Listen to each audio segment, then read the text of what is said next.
आप पूरे साल काम करते हैं, छुट्टी लेने का प्लान बनाते हैं, लेकिन काम का प्रेशर ऐसा होता है कि छुट्टी टलती जाती है।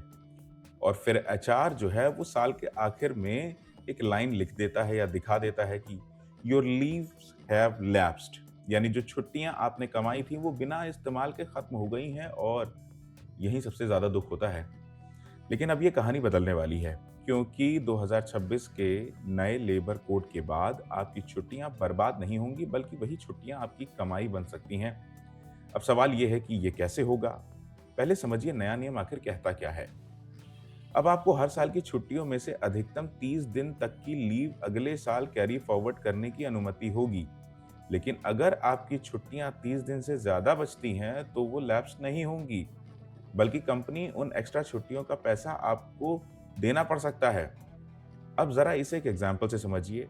मान लीजिए आपके पास साल के अंत में 45 छुट्टियां बची हैं, तो 30 छुट्टियां अगले साल चली जाएंगी, लेकिन बाकी 15 छुट्टियां अब गायब नहीं होंगी। उनका सीधा पैसा आपको मिलेगा, यानी जो छुट्टियां पहले जीरो हो जाती थी, अब वही आपके लिए एक्स्ट्रा इनकम बनेंगी। अब यहाँ एक बड़ा सवाल है, क्या हर कंपनी ये पैसा देगी?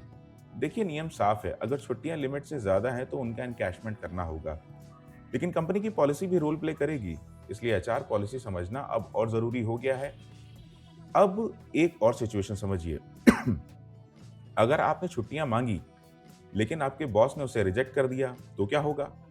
पहले क्या होता था कि छुट्टी गई और पैसा भी गया, लेकिन अब अगर आपकी लीव्स अप्रूव नहीं हुई तो वो 30 दिन की लिमिट में काउंट नहीं होगी और उसका पैसा आपको अलग से मिल सकता है। यानी अब छुट्टी रिजेक्ट होना भी मुश्किल नहीं, यानी नुकसानदायक नहीं है, फायदा बन सकता है। अब बात करते हैं एलिजिबिलिटी की।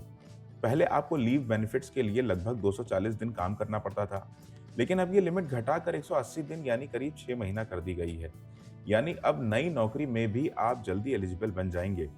और सबसे बड़ा सवाल, अगर आप नौकरी छोड़ते हैं तो पहले फुल एंड फाइनल सेटलमेंट आने में 30 से 60 दिन लग जाते थे, लेकिन अब नए नियम के अनुसार आपको 48 घंटे के अंदर सेटलमेंट मिल सकता है और इसमें आपकी बची हुई छुट्टियों का पैसा भी शामिल होगा। अब जरा रुककर सोचिए, ये बदलाव सिर्फ रूल नहीं है, ये आपकी सोच बदलने वाला सिस्टम है। अब छुट्टी सिर्फ आराम का जरिया नहीं है, ये एक एसेट बन गया है। या तो आप उसे इस्तेमाल करें या फिर उससे पैसा कमा लें। दोनों ही तरीके आप में आपका फायदा है। अब सवाल ये है कि आपको करना क्या चाहिए। सबसे पहले अपनी लीव बैलेंस को चेक कीजिए, एचआर पॉलिसी पढ़िए और साल के अंत में कैलकुलेशन जरूर देखिए, क्योंकि अब अगर आपने ध्यान नहीं दिया तो आप अपना ही पैसा मिस कर सकते हैं। सीधी बात यह है कि अब आपकी छुट्टियां सिर्फ छुट्टियां नहीं है, ये आपको कमाई का हिस्सा है।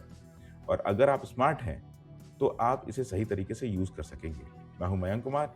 अगर आप ऐसे ही काम की फाइनेंशियल क्लैरिटी चाहते हैं तो चैनल को फॉलो सब्सक्राइब जरूर करें। मुलाकात होती है आपसे अगले वीडियो में।